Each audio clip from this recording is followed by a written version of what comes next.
Hey there, everyone. Coach Mark here. Happy Father's Day if you're watching this soon after it came out. Otherwise, hope you're having a great day in general. Before we dive into today's topic, make sure to find me over on Instagram as Coach Mark Estrabio. Also, I offer one-to-one coaching. It's what I do full-time, and the odds are really good. I'd love to work with you. And if you'd be interested in getting that process started, hit the description box down below to apply for one-to-one coaching. Alrighty, now that we got the quick ad read out of the way, today we're going to be talking all about training the strongman yoke without access to the implement. Also, real quick, let me know what you think of the new display that I've got. I adjusted it so the circle, it's a circle for my talking head rather than a square. I don't know, I think it looks a lot better, as silly as it is, but just let me know what you think in the comments section.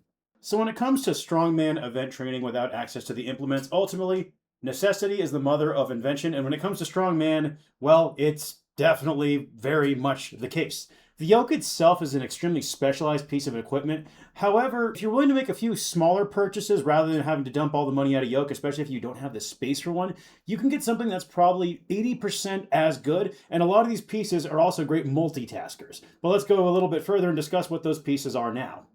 So as far as the pieces in question go for helping train the yoke without access to a yoke, there are three main ones. First and foremost would be the Spud Ink yoke straps, which you can get for about $75. Honestly, these are a phenomenal piece. I highly recommend having them because beyond using them for yoke training, you can hang the straps and do overhead press variations with them, which are really great for stability. You can choke the straps and have them hang up really high, so then the weights will oscillate a little bit, which is really good for an eccentric emphasis phase in your squats. You can also use them as chain hangers. That way you're not doing that thing which most of you are doing, where you're hanging your chains wrong.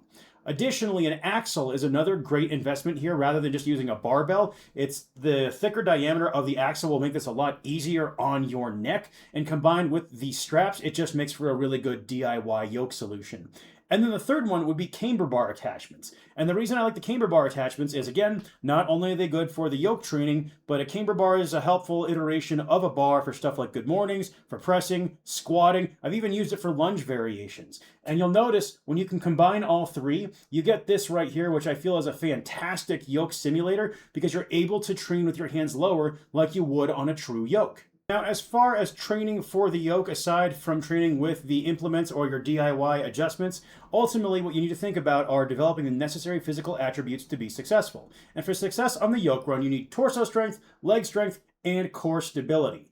A lot of these attributes can be built with very simple movements. And I do want to take a second here and discuss leg strength in particular. This is one of those things where I know that I made this mistake myself. Going into my second ever strongman show, the yoke was 600 pounds. And I told myself, hey, I squat 550. This is going to be easy. I was extremely wrong. I actually took last place on that event and had to fight like hell just to get my lead back and ultimately win the show. So that's one of those things where squat strength is important, but it is less important than you'd think to be successful on this implement.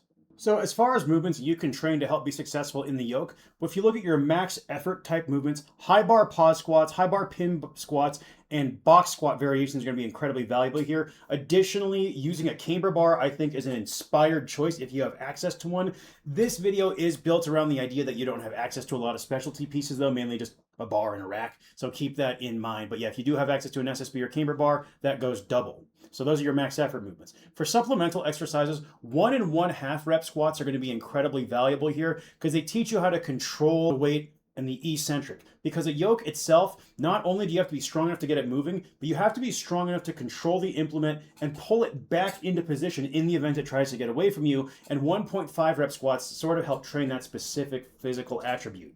In addition to that, step-ups and walking lunges will be very valuable here. And it's worth mentioning with the step-ups and the lunges too, if we are looking for carryover to moving events, especially the yoke, it's not about having a super high step or taking a long stride in your lunge. If anything, you should prefer a shorter step and shorter strides on your lunges because with a yoke, shorter steps are generally going to be more successful at first. And then as you pick up speed, you move to the longer stride. If you try long strides from the get-go, it rarely works out. Also worth mentioning is a barbell march in place. You'll see some people sometimes what they'll do to train the yoke is they'll take a bar and just walk around with it. This isn't a terrible idea, but I can't recommend it because if you have to bail out, you're stuck under the bar. If you don't have bumper plates, you're going to damage the equipment. Overall, not great. Whereas just doing a march in place in the rack is very viable. Additionally, the march in place has you taking shorter strides, which again is very valuable. And then beyond that, accessory work, stuff like trap bar shrugs, snatch grip rows, RDLs, side planks, landmine rotations, and windmills are going to help build the torso and core stability you need to keep the yoke in place or get it back into place in the event it tries to get away from you. Now, if we were to put all that together, this is what 4 weeks of training for the yoke without a yoke might look like. So you have your high bar box squats there. Those are just based off of your high bar percentage, whereas the march or carries are based off of the yoke you're going to be working with. So if you don't have the straps, you would just do a high bar march in place there, and you'll notice the times. We go 10 seconds, 12 seconds, 15 seconds, and then 20 seconds at the most. Reason being, a competitive yoke time in general for a moving event is going to be sub 20 seconds. So we want to train you for that specific duration. Additionally, if you did have access to the strap yoke, you'll see here we have a very simple loading protocol here. The strap yoke, you generally won't be able to go as heavy as you would with the march in place just due to the greater stability demands of the strap yoke. And even versus a real yoke, the rigid frame, I find that the strap yoke is a bit more difficult. So that's just something worth considering. Regardless of which path you take, after that, some chest supported rows into a chest supported shrug or a Kelso shrug to help really beef up that upper back, and then some dumbbell windmills wrap up the day. And then after that, on your deadlift day, for example, I'd toss in some Bulgarian split squats or step-ups, as well as calf raises just to help with ankle and leg strength, a little stability. Adductors are also a really good muscle group to work on your other lower body day.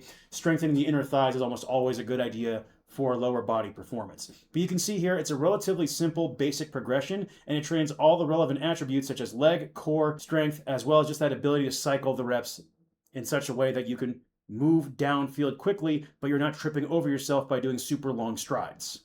So that wraps this one up. Really quick, really simple video. Just wanted to share some great ideas that I feel you could use to help be successful for training the yoke event in the event you don't have access to a yoke. This video actually goes out to my good friend Steve Shaw /Massive Iron /Ben the Barman. Make sure to check out his channel as well. He's been a great friend and mentor to me. Steve, hopefully you get something useful out of this, buddy. And for everyone else, I hope you're having a great day, and I'll see you in the next video.